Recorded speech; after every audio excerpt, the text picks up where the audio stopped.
Good morning, all. So today we learn the next topic, that is different types of memory used in PLC. So basically, there are two types of memories or memory chips used in PLC. That is, memory is divided into two parts. One is volatile memory and another one is non-volatile memory. So what is volatile memory? The memory, or we can say, it is a memory in which data is stored only till power is available. So we can say it is a temporary storage device. We can also say it is a temporary storage device, and as soon as power is lost, the data stored in the memory is lost. That type of memory is called volatile memory. Whereas non-volatile memory is the memory in which the data stored in that memory will remain though power will fail. So this is the non-volatile memory.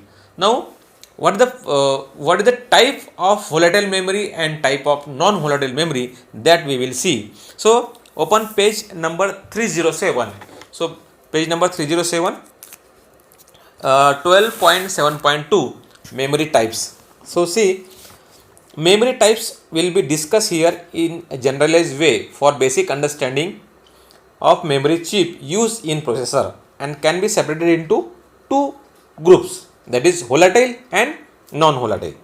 A volatile memory is one that loses its stored information when power is removed. Even momentary loss of power means though there is a power loss for fraction of second, as soon as power fail and it restore immediately, till just like your computer system, many times we will not save the data. So what will happen if you don't save the data? If power fail, data will, so that is stored in the volatile memory. Unless and until you save, then it will stored in the non-volatile memory. So a volatile memory is one that loses its stored information when power is removed. Even momentary loss of power erases any information stored or programmed on volatile memory.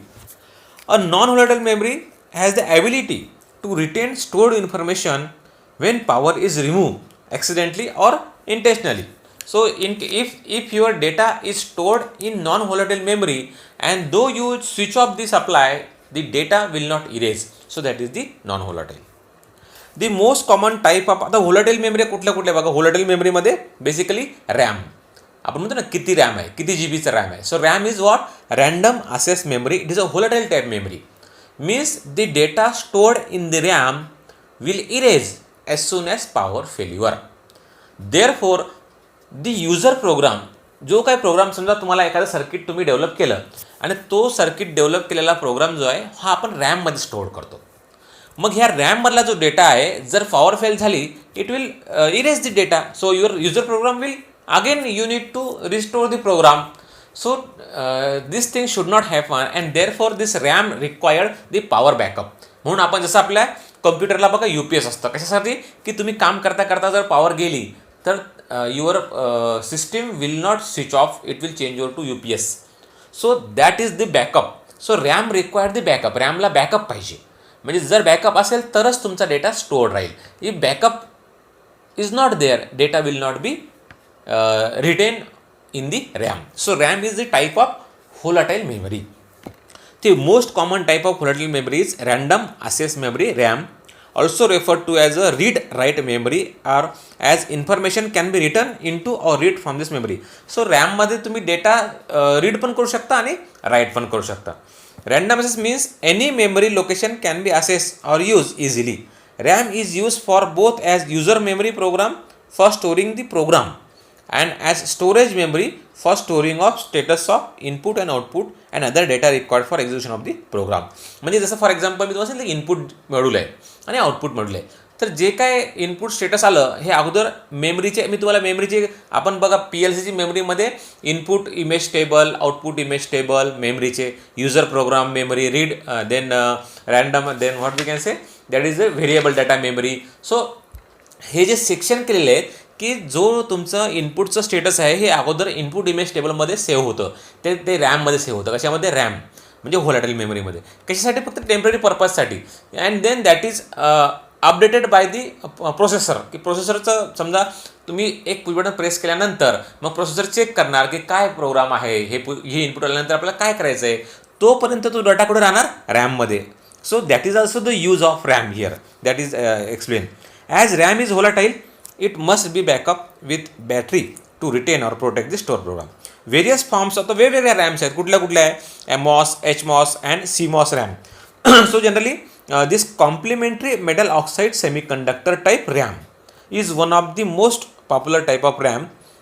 It has, why? Because it has very low current drain when not being assessed. म्हणजे जर ह्या रॅमचा use होत नसेल तर ते it will draw very less current. So and that is 15 micron ampere only. So current required for this RAM is less, therefore it is generally used. And the information stored in the memory can be retained by a little 2-volt DC. So voltage required for this RAM is also less, therefore it is generally used. And backup power for RAM is provided with replaceable battery as well as rechargeable batteries. So lithium battery generally प्रत्येक PLCच्या रॅमला एक battery backup दिलेला असतो. म्हणजे तुम्ही जो काही user programme आहे, समजा तुम्ही एक प्रोग्राम दिला स्टार्टरचा आणि तो प्रोग्राम तुम्ही त्या रॅममध्ये ठेवला, तो रॅमला ठेवल्यानंतर जर तुम्ही स्विच ऑफ केलं तर तो प्रोग्राम निघून जाईल, इरेज होऊन जाईल. आणि म्हणून त्याला बॅकअप म्हणून त्याच्या आतमध्ये एक बॅटरी असते छोटीशी, त्याला चार्जेबल बॅटरी म्हणतात. ती बॅटरी काय करणार की त्या रॅमच्या प्रोग्रामला बॅकअप देणार and your program will not erase. आणि म्हणून बऱ्याच वेळा काय होतं, प्रोग्राम उडाला असं म्हणतो आपण PLCमधला, तर प्रोग्राम केव्हा जातो, केव्हा इरेज होतो, जेव्हा त्याची बॅटरी फॉल्टी झाली तर. So the life of the battery is more than 2 to 3 years. So this is the volatile memory, and RAM is one of the type of volatile memory. Then another one is non-volatile memory. So that retain their information or program when power is lost. See page number 308.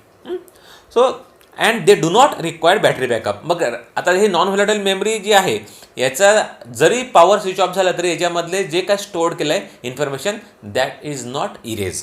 A common type of non volatile memory generally ROM, आपण म्हणतो ना ROM, read only memory. So read only means that information can be written only. म्हणजे read only का म्हटलं की एकदाच तुम्ही त्याच्यामध्ये राईट करू शकता आणि मग नंतर तुम्ही फक्त रीड करू शकता. So that is the read only meaning of ROM. Read only means information can be written only once and subsequently that information can only be read but cannot change. In PLC processor, the ROM is used to what is the purpose of ROM in case of PLC? तो PLCचा जो programme आहे, internal program, की that contains the program for internal use of the PLC. It is this program which makes the PLC different from the ordinary computer. कम्प्युटरमध्ये आणि PLCमध्ये जो differentiate करतो तोच programme ह्या रॉममध्ये सेव, आणि तो रॉमचा प्रोग्राम हा इरेज होत नाही. फक्त हा केव्हा आपण this program cannot be change, ROM chips can however be change to upgrade. जर तुम्हाला PLC अपग्रेड करायची असेल तर इन दॅट केस तुम्हाला हा पूर्ण रॉमच बदलावी लागेल. So other type of non volatile memory are. आणि मग वेगवेगळ्या नॉन व्होलाटाईल मेमरी कोणत्या आहे की programmable ROM, UV ROM, then electrically programmable ROM, EA-ROM and EEPROM means electrically erasable programmable read only memory. म्हणजे अशी रॉम की ज्याच्यामध्ये प्रोग्राम आहे तो स्टोअर होतो पण तो इरेज पण होऊ शकतो, पण त्याला इलेक्ट्रिकली इरेजेबल, म्हणजे असं सडन इरेज होत नाही. It required some additional circuitry to erase that program. So what is the function of EEPROM? आता फंक्शन ऑफ रॅम तुम्ही समजलं, फंक्शन ऑफ रॉम म्हणजेच काय, EEPROM किंवा रॉमचं फंक्शन काय की आपल्याला असा डाटा यात आपण स्टोअर करतो जो PLCमधनं इरेज करण्याची गरज पडत नाही. सो EEPROMचं आणखी आता हा एक दुसरा टाईप आहे रॉम नॉन व्होलाटाईलचा. EEPROM म्हणजे electrically erasable programmable read only memory is also use with the PLC to upload program from RAM of PLC. म्हणजे रॅममधला जर एखादा प्रोग्राम तुम्हाला रॉममध्ये टाकायचा असेल, म्हणजे जो युजर प्रोग्राम म्हणजे जो टेम्पररी आहे त्याला परमनंटली तुम्हाला रॉममध्ये अपलोड करायचं असेल तर EEPROM वापरतात. मग EEPROMमध्ये आपण तो प्रोग्राम म्हणजे रॅममधला प्रोग्राम EEPROMमध्ये घेतला आणि EEPROMमधून तो रॉममध्ये टाकल्यानंतर ह्या EEPROMचं काम संपलं त्या प्रोग्रामचं, मग त्याला इलेक्ट्रिकली इरेज करू शकतो आपण. So it is a media to transfer the program. EEPROM can be use for loading a program into PLC.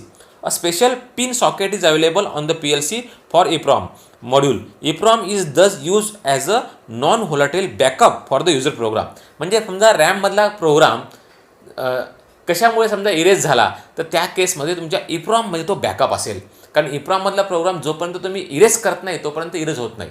तर बॅकअप म्हणून EEPROM-मध्ये आपण तो ठेवू शकतो. If the user program in RAM is lost or erase, a copy of the program stored in EEPROM, EEPROM can be downloaded into RAM. It is common in some PLC for the processor to load program from EEPROM chip to RAM memory chip. Each time the processor is powered up after power failure. EEPROM. So what is the role of this EEPROM here? बघा इथे लक्ष दिलं. It is common in some PLC for the processor to load the program from EEPROM chip into RAM memory chip each time the processor is powered up or after power failure. म्हणजे जेव्हा जेव्हा power fail होते तर अशा केसमध्ये तुम्हाला जर समजा रॅममधला प्रोग्राम EEPROMमध्ये टाकायचा असेल, so it can be use. So this is the use. EEPROM is a chip that can be programmed using a standard program device and can be erased by the proper signal being applied to erase the pin. So this is the function of the different types of memory in the PLC. So memory in PLC can be subdivided into subsection that we already learned. For easy understanding, the subsection are input image table, output image table, user program memory, variable data memory. So these are the different section of the memory in case of PLC. So this is about the various types of memory used in PLC. If there is a question asked on this, what are the different types of memory in PLC and what is the function of memory in PLC? So you should be able to write down this. Then this question may be asked for 4 marks. Different types of memories and function of the memory. So basically memories are divided in volatile memory and non-volatile memory. volatile मध्ये कोणती RAM आणि non volatile म्हणजे EEPROM. And then रॅमचे types तुम्हाला सांगितले आणि परत EEPROMचे पण रॉमचे पण टाईप्स सांगितले. Okay, so this is basically how memory can be divided. नाव याच्यामध्ये खाली बघा 12.7.3 इनपुट इमेज टेबल म्हणजे काय हे दिलेलं एक्सप्लेनेशन. आउटपुट इमेज टेबल काय की मी तुम्हाला ऑलरेडी एक्सप्लेन केलं आहे. युजर प्रोग्राम मेमरी म्हणजे काय की जो काय तुमचा युजर प्रोग्राम आहे तो त्या मेमरीमध्ये कसा सेव्ह केला जातो. आणि variable data memory. Just go through this. हे जस्ट वाचून घ्या फक्त आणि तुम्हाला माहीत पाहिजे की input image table, output image table, user program 12.7.3, 12.7.4, 12.7.5. This is about the briefly explain what is the role of input image table, output image table, user program memory and variable data memory. So that we already explained. Here it is given in detail. So just go through this, and if any question asked on this, what is the role of input image table and what is the role of output image table, then you can be able to explain also what is the role of user program memory and variable data memory in case of programmable logic controller. So this is about the various types of memory. So this is the part of curriculum unit number 3 मधला बघा 3.2.4 memory, ROM आणि RAM दोन्ही आपण बघितल्या आणि function of above memory ते पण बघितलं. ओके, आता ह्या PLC पॉवर सप्लायचा block diagram and function of each block हा एक थोडा प्रॉब्लेम एवढा एक पॉईंट राहिला फक्त. आणि हे ऑप्टिकल आयसोलेटर, ऑप्टिकल सेन्सर, हे प्रॉक्झिमिटी वगैरे हे आपण ऑलरेडी बघितलं आहे. Proximity sensor in case of your first युनिटमध्ये आपण डिटेलमध्ये बघितलं आहे. Various types of sensor, inductive type, capacitive type, त्याचं डिस्क्रिप्शन, ब्लॉक डायग्राम आणि एक्सप्लेनेशन मी तुम्हाला ऑलरेडी दिलेलं आहे. हे ऑप्टो आयसोलेटर आणि ऑप्टिकल सेन्सर हा एक पार्ट आहे. एवढा एकच पॉईंट राहिला. So this in the next lecture we will see this remaining point. So this chapter will over in the next session. Okay, and since from the next lecture we will start the next unit, that is basic components of PLC, various ladder diagram and how to program the PLC. Okay, so if any difficulty